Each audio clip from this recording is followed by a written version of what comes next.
미국의 한 가정집, LP판에서 잔잔한 음악이 흘러나옵니다. 한 노인이 음악을 들으며 추억에 젖고 있는데요. 그 추억은 다름 아닌 한국에 대한 추억이라고 합니다. 도대체 이 노인은 한국에서의 어떤 추억에 젖은 것일까요? 여러분의 좋아요 버튼에 힘을 얻어 비디오를 재생하겠습니다. 바로 지금 오늘의 사연 시작하겠습니다. 안녕하세요. 저는 윌리엄 로버츠, 줄여서 빌이라고 합니다. 올해로 69세가 되었고 미국 캘리포니아에서 은퇴 후 조용한 삶을 살고 있습니다. 요즘 들어 과거를 떠올리는 일이 많아졌습니다. 특히 한국에서 보냈던 2년의 시간이 그렇습니다. 1995년부터 1997년까지 저는 주한미군으로 한국에서 근무했습니다. 당시 저의 나이는 39세였고 아내와 16살 된 아들은 미국에 두고 홀로 한국에 파견되었습니다. 그때는 미처 몰랐습니다. 그 나라에서의 시간이 제 인생에서 얼마나 중요한 기억으로 남게 될지, 그리고 한 노래가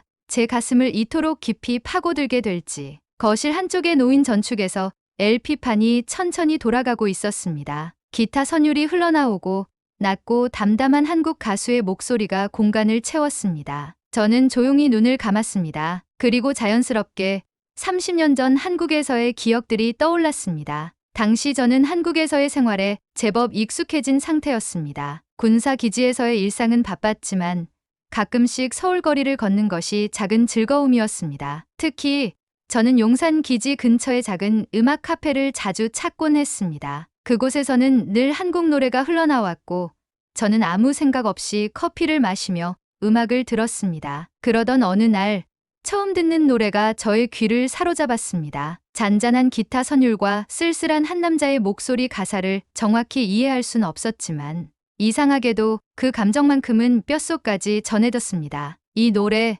누구 노래인가요? 카페 주인은 저를 힐끗 보더니 웃으며 대답했습니다. 김광석이요. 한국에서 아주 유명한 가수예요. 그날 이후 저는 김광석의 음악을 자주 들었습니다. 30즈음에 잊어야 한다는 마음으로 사랑했지만 당시엔 그냥 감성적인 노래라고 생각했습니다. 하지만 그때는 몰랐습니다. 이 노래가 30년 후 제 인생과 이토록 맞닿아 있을 줄은요. 이제 저는 69세입니다. 아내는 대장임으로 세상을 떠나 제 곁에 없고 아들인 데이빗은 46세의 중년이 되어 가정을 이루고 살고 있습니다. 그런 요즘 이 노래가 너무 깊이 와닿습니다. 바로 어느 60대 노부부 이야기입니다. 여기 날 홀로 두고 여보 왜 한마디 말이 없소.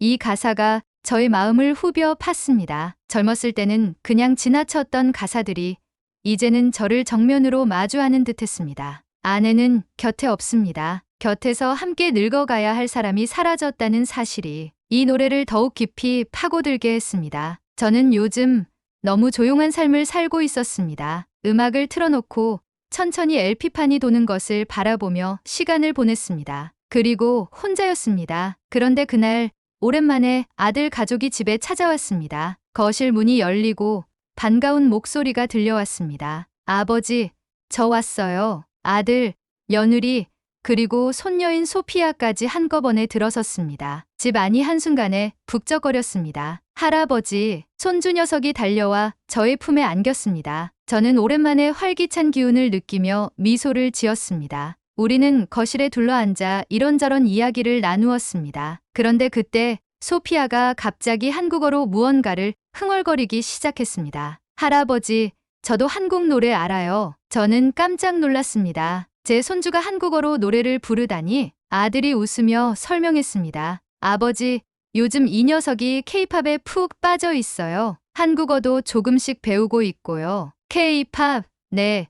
BTS, 블랙핑크 같은 그룹이 미국에서 엄청 인기예요. 한국 문화가 이제는 전 세계적으로 유명해졌어요. 저는 도무지 믿기지 않았습니다. 제가 알던 한국은 작은 나라였는데 이제는 전 세계가 한국을 주목하고 있다니. 손주가 한국 노래를 부르는 모습이 신기하면서도 이상하게 가슴 한쪽이 묘하게 저려왔습니다. 저는 예전의 저를 떠올렸습니다. 1995년 용산의 음악 카페에서 한국 노래를 처음 접했던 저를 말이죠. 그때 저는 지금의 손주처럼 새로운 언어로 된 음악을 듣고 신기해했던 사람이었습니다. 그때와 지금이 겹쳐지며 저는 문득 깨달았습니다. 한국은 이제 내 인생에서 완전히 지워질 수 없는 나라가 되었구나. 저는 LP판을 뒤적이며 김광석의 앨범을 꺼내 들었습니다. 소피아, 데이빗, 그리고 며느라. 이 노래가 진짜 K-팝이란다. 저는 전축에 김광석의 LP판을 올리고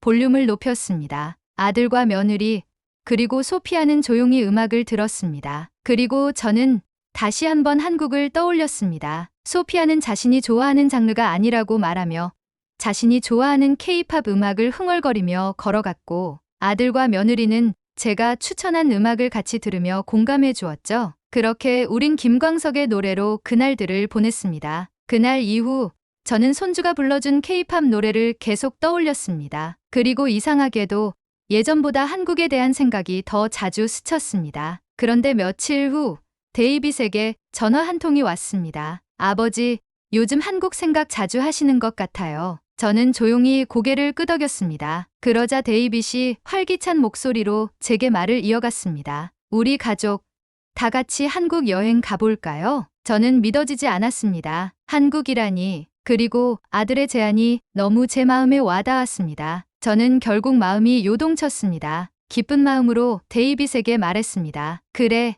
가자. 30년 만에 다시 한국으로 가보자. 비행기 바퀴가 활주로에 닿으며 기체가 살짝 흔들렸습니다. 저는 창밖을 바라보았습니다. 착륙 직전까지도 실감하지 못했지만 정말로 30년 만에 다시 한국을 찾았다는 것이 비로소 실감났습니다. 빛바랜 기억 속의 공간이 그대로 남아있을 줄 알았지만 어쩐지 낯설게 느껴졌습니다. 그 순간 기내 방송이 울려 퍼졌습니다. 신사숙녀 여러분, 인천국제공항에 오신 것을 환영합니다. 인천국제공항? 순간 낯선 단어가 귀에 들어왔습니다. 제가 한국에서 근무하던 당시 한국의 국제공항은 김포공항이었습니다. 그때는 인천에 이런 공항이 없었습니다. 옆자리에서 손녀 소피아가 작은 목소리로 말했습니다. 드디어 한국이에요. 저는 그녀를 바라보았습니다. 이 여행을 가장 기대하고 있는 소피아는 큰 목소리로 기쁨을 표현하고 있었고, 아들과 며느리는 그런 소피아를 보고 웃으며 짐을 챙겼습니다. 그리고 우리는 수화물을 찾는 곳에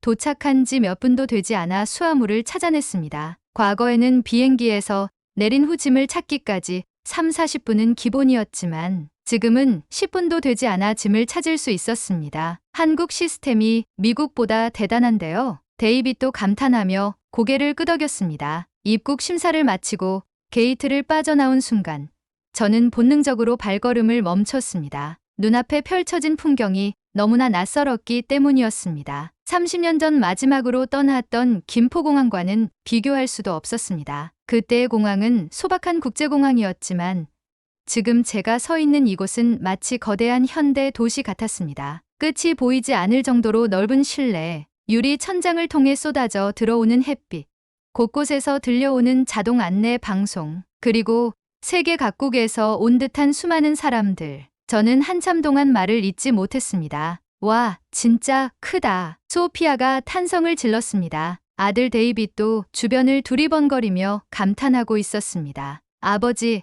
한국 공항이 이렇게 클 줄 아셨어요? 저는 천천히 고개를 저었습니다. 몰랐지. 내가 알던 한국 공항은 이렇지 않아. 천장을 올려다보니 수십 미터 높이의 유리 지붕이 태양빛을 반사하며 반짝였습니다. 공항 곳곳의 안내판에는 영어와 한국어가 함께 표시되어 있었고 사람들은 빠르고 질서정연하게 움직이고 있었습니다. 이곳이 제가 떠났던 한국과 같은 나라라는 것이 믿기지 않았습니다. 30년 동안 정말 많이 변했나 보네요. 데이빗이 감탄하며 말했습니다. 저 역시 그 말을 부정할 수 없었습니다. 저는 다시 한번 공항 내부를 둘러보았습니다. 이 공항은 단순히 크기만 한 것이 아니었습니다. 더욱 효율적이고 체계적으로 운영되는 곳이라는 것이 확실히 느껴졌습니다. 과거 제가 처음 한국에 왔을 때도 한국은 생각보다 발전한 나라라고 느꼈습니다. 하지만 지금의 한국은 그때와는 비교할 수 없는 수준이었습니다. 우리는 공항에서 나와 서울로 향했습니다. 차량 창밖으로 펼쳐진 풍경은 또 한 번 저를 놀라게 했습니다. 30년 전과 비교했을 때 서울로 가는 길이 완전히 달라져 있었습니다. 고층 빌딩이 끝없이 늘어선 풍경, 과거보다 훨씬 정돈된 도로, 그리고 도로 위를 달리는 수많은 자동차들과 최신식 버스들. 우와, 저 버스 전기차인가 봐요. 소피아가 창밖을 가리키며 말했습니다. 저는 시선을 돌려 바라보았습니다. 도로 위에는 수많은 최신식 차량들이 달리고 있었습니다. 과거 제가 한국에서 보았던 낡은 자동차들과는 전혀 다른 모습이었습니다. 아버지, 한국이 정말 많이 변했죠? 데이빗이 물었습니다. 저는 천천히 고개를 끄덕였습니다. 그래, 정말 많이 변했구나. 하지만 이 변화가 마냥 반갑지만은 않았습니다. 저는 여전히 이곳이 낯설게만 느껴졌습니다. 서울 시내로 들어서자 저는 또 한 번 놀랐습니다. 거리는 더 넓어졌고 건물들은 더 높아졌으며 사람들은 더 다양해졌습니다. 길거리에는 다양한 국적의 사람들이 섞여 있었고 곳곳에서 외국어가 들려왔습니다. 서울이 이렇게 국제적인 도시일 줄 상상도 못했어요. 한국 문화의 영향 때문일까요? 며느리가 신기하다는 듯 말했습니다. 저 역시 이곳이 과거의 그곳이 맞는지 의심스러울 정도였습니다. 그리고 문득 저는 한국에서 보냈던 젊은 날의 기억이 떠올랐습니다. 그때도 저는 똑같이 거리 위를 걸었고 이곳에서 많은 추억을 만들었습니다. 하지만 이 거리는 수많은 변화들로 인해 낯설어짐이 더욱 커져만 갔습니다. 30년의 세월이란 이런 것이구나. 저는 서울의 풍경을 바라보며 과거와 현재가 교차하는 묘한 감정에 빠져들었습니다. 숙소로 향하는 길, 창밖으로 보이는 풍경은 여전히 낯설었고 도시는 30년 전보다 훨씬 크고 복잡해 보였습니다. 과거에도 서울은 번잡한 도시였지만 지금의 서울은 그때와는 전혀 다른 모습이었습니다. 저는 창밖을 바라보며 묘한 기분이 들었습니다. 숙소에 짐을 풀고 간단한 휴식을 취한 후 우리는 서울 거리를 걸어 보기로 했습니다. 소피아는 이미 스마트폰을 꺼내 한국의 인기 있는 장소들을 검색하고 있었습니다. 며느리도 관심이 많은 듯 소피아 옆에서 화면을 들여다보고 있었습니다. 먼저 어디부터 가볼까?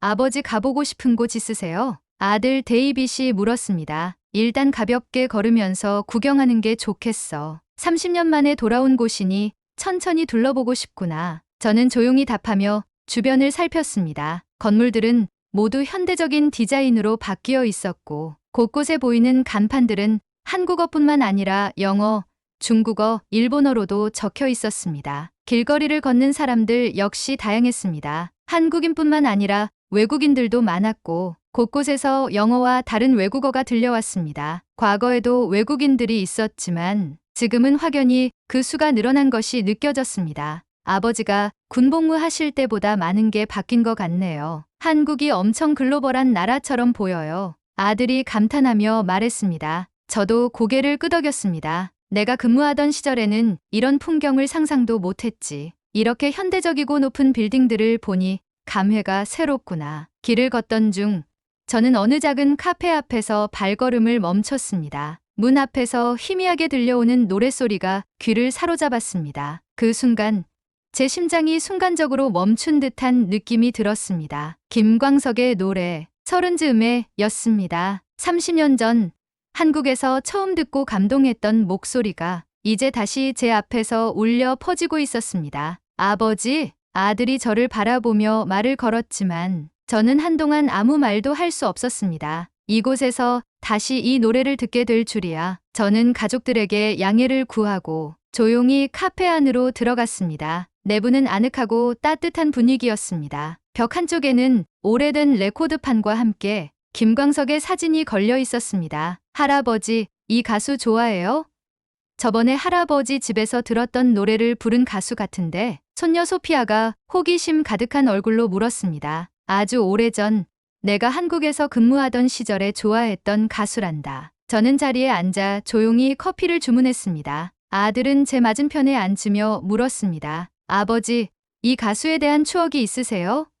집에서도 계속 들으시잖아요. 저는 잠시 생각에 잠겼다가 천천히 입을 열었습니다. 내가 한국에 처음 왔을 때 이 가수의 노래를 듣고 알 수 없는 감정에 빠졌었지. 그때는 그냥 좋은 노래라고 생각했어. 하지만 지금 이 나이가 되고 나서 다시 들으니 그때와는 전혀 다른 느낌이구나. 아들은 조용히 제 말을 들었습니다. 저는 창밖을 바라보며 과거 한국에서 보냈던 시간들을 떠올렸습니다. 카페를 나와 다시 거리를 걷는 동안 저는 여러 가지 생각이 머릿속을 스쳤습니다. 한국은 많은 발전을 이룬 나라가 되었고 모든 것이 편리해졌고 사람들은 더욱 자유롭고 여유로워 보였습니다. 아버지, 한국 생활할 때 추억이 되살아나시나 봐요. 그때처럼 한국에서 살고 싶다는 생각이 드세요? 데이빗이 조심스럽게 물었습니다. 하지만 저는 한동안 대답을 하지 못했습니다. 한국은 이제 더 이상 제가 알던 한국이 아니었습니다. 30년이란 시간 동안 모든 것이 변했습니다. 하지만 이 낯선 변화 속에서도 저는 여전히 이 나라에 대한 애착을 가지고 있었습니다. 잘 모르겠구나. 하지만 확실한 건 나는 이곳이 여전히 좋다는 거야. 저는 그렇게 대답했습니다. 그날 저녁 우리는 숙소로 돌아와 내일의 일정을 정리했습니다. 그때 며느리가 조심스럽게 말을 꺼냈습니다. 아버님, 대구에 김광석 길이라는 곳이 있다고 해요. 김광석을 좋아하셨다면 한번 가보시는 건 어떠세요? 김광석 길? 저는 처음 듣는 이름이었습니다. 소피아가 스마트폰을 제게 보여주며 말했습니다. 여기 보니까 김광석이라는 가수를 기리는 길이래요. 벽화도 있고 작은 공연장도 있대요. 저는 흥미가 생겼습니다. 김광석을 다시 만난 것 같은 기분이 들었기 때문입니다. 아버지, 내일 우리 대구로 가볼까요? 아들이 미소를 지으며 제안을 했습니다. 저는 잠시 생각하다가 고개를 끄덕였습니다. 그래, 가보자. 다음날 며느리와 소피아는 서울에서 한국의 K-팝에 관련된 투어를 하기로 하고 저와 아들은 KTX라는 고속열차를 타고 대구로 향하기로 했습니다. 기차는 부드럽게 선로 위를 미끄러지듯 달리고 있었고 창밖으로 스쳐 지나가는 풍경을 바라보며 저는 깊은 생각에 잠겼습니다. 대구, 내가 한 번도 가본 적 없는 도시. 하지만 저는 특별한 이유로 그곳을 찾고 있었습니다. 바로 김광석이었죠. 대구에 도착한 우리는 택시를 타고 김광석 길로 향했습니다. 택시에서 내려 이정표를 보니 좁은 골목으로 방향을 가리키고 있었고 저와 데이빗은 천천히 김광석 길을 걸었습니다. 좁은 골목길을 따라 김광석의 사진과 벽화들이 이어졌고 거리 곳곳에서는 그의 노래가 잔잔하게 흘러나오고 있었습니다. 이곳이 김광석을 기리는 길이구나. 저는 천천히 걸으며 벽화를 하나씩 바라보았습니다. 그의 젊은 시절 모습, 기타를 들고 노래하는 모습, 그리고 그의 노랫말이 적혀 있는 벽들. 아버지, 여기 벽에 가사도 적혀 있는 것 같은데요. 아들 데이빗이 손으로 가리킨 곳에는 제가 가장 좋아하는 노래 일어나의 가사가 적혀 있었습니다. 그 순간 가슴 깊은 곳에서부터 묵직한 감정이 밀려왔습니다. 그동안 무덤덤하게 흘려보냈던 가사들이 이제는 마치 저를 위해 쓰인 것처럼 느껴졌습니다. 저는 반가운 한글로 적힌 글자를 하나하나 읽다가 눈물이 왈칵 쏟아지려 했습니다. 아버지, 괜찮으세요? 아들이 걱정스러운 얼굴로 물었습니다. 저는 천천히 고개를 끄덕였습니다. 괜찮아. 그냥 감회가 새로워서 그래. 정말 그랬습니다. 이곳에 오니 과거의 저와 지금의 제가 한 곳에서 만나는 기분이 들었습니다. 그리고 김광석의 가사 하나하나가 제게 힘을 불어 넣어주는 것만 같아 뭉클했습니다. 그렇게 한참을 구경했습니다. 버스킹 공연도 보고 추억의 간식들을 먹으며 즐거운 시간을 보냈습니다. 서울로 돌아온 우리는 숙소 근처에서 며느리와 소피아와 만나 저녁 식사를 했습니다. 아들 데이빗과 며느리, 그리고 손녀 소피아는 한국 여행에 대한 감상을 나누고 있었습니다. 오늘 가본 곳들은 정말 대단했어요. 다음에 같이 가봐요. 며느리가 미소 지으며 말했습니다. 소피아도 고개를 끄덕이며 덧붙였습니다. 저는 꼭 다시 올 거예요. 다음에는 친구들이랑 한국에 여행 올 거예요. 저는 조용히 그들의 이야기를 듣고 있었습니다. 아버지, 무슨 생각하세요? 데이빗이 조심스럽게 물었습니다. 그러자 며느리와 소피아는 김광석 길이 어땠는지 물었습니다. 저는 술잔을 내려놓으며 천천히 입을 열었습니다. 한국이 참 많이 변한 것 같구나. 하지만 신기한 건 변하지 않은 것도 있다는 거야. 어떤 점이요? 사람들, 그리고 이곳이 주는 감정들. 분명 모든 것이 변했지만 김광석의 노래처럼 제 마음속에 남아있는 한국은 여전히 같은 모습이었습니다. 그리고 며칠간 가족들과 즐거운 한때를 보내고 난 후 우리는 다시 인천국제공항으로 향했습니다. 출국 수속을 마친 후 비행기 탑승을 기다리며 창밖을 바라보았습니다. 한국을 다시 올 일이 있을까? 이 질문이 머릿속을 떠나지 않았습니다. 하지만 현실적으로 생각했을 때 저는 이미 미국에서 평생을 살아왔고 지금도 미국에 제 집과 생활이 있었습니다. 아버지, 다음에도 다 같이 한국에 오면 좋겠어요. 데이빗이 웃으며 말했습니다. 저는 한동안 대답하지 못했습니다. 하지만 가슴 깊은 곳에서부터 하나의 생각이 꿈틀대기 시작했습니다. 한국에서 제2의 삶을 살아보는 건 어떨까? 비행기에 탑승한 후에도 저는 창밖을 바라보며 생각에 잠겨 있었습니다. 30년 전 저는 가족을 위해 한국을 떠났습니다. 그때는 돌아가야 할 이유가 너무나도 분명했습니다. 하지만 이제는 다릅니다. 아들은 이미 자신의 가정을 이루었고 저는 더 이상 누군가를 부양할 필요가 없습니다. 그리고 제 마음은 여전히 한국을 향하고 있었습니다. 비행기가 천천히 활주로를 이동하기 시작했습니다. 그 순간 저는 결심했습니다. 다시 한국으로 돌아오자. 이번에는 군인이 아닌 그저 한국을 사랑하는 한 사람으로. 아버지, 무슨 생각하세요? 아들이 묻자 저는 미소를 지으며 답했습니다. 한국 다시 올 생각을 하고 있어. 데이빗은 제 표정을 보고는 무언가를 느낀 듯 고개를 끄덕였습니다. 그럼 다음에는 진짜 이곳에서 오래오래 여행하시는 것도 생각해 보세요. 그래, 고맙구나. 비행기가 점점 속도를 올리며 활주로를 달리기 시작했습니다. 창밖으로 인천국제공항이 점점 멀어졌습니다. 저는 미국에 돌아와 다시 일상을 보내고 있습니다. 하지만 머릿속에는 계속해서 한국에서의 시간이 떠오릅니다. 그리고 저는 요즘 한국에서 살 수 있는 방법을 하나씩 알아보고 있습니다. 이 글을 읽는 분들 중 비슷한 고민을 해본 분들이 있다면 꼭 이야기 나누고 싶습니다. 한국은 제게 여전히 특별한 나라입니다. 그리고 저는 이제 그곳에서 새로운 시작을 해보려 합니다. 나 같은 사람도 한국에서 살 수 있을까요? 일어나서 다시 한번 해보고 싶네요. 한국에서의 삶 말이에요. 오늘의 사연은 여기까지입니다. 김광석의 노랫말처럼 다시 한번 일어나 보는 것은 어떨까요? 김광석의 명곡들 중 추천하고 싶은 노래들과 오늘의 주인공이 고민하는 한국에서의 삶이 어떨지 여러분의 조언을 댓글로 남겨주세요. 오늘의 비디오가 공감이 되신다면 구독, 좋아요 한 번씩 부탁드리겠습니다. 그리고 여러분의 댓글은 제게 큰 힘이 됩니다. 다음엔 더 흥미로운 사연으로 여러분을 찾아뵙겠습니다. 시청해주셔서 감사합니다.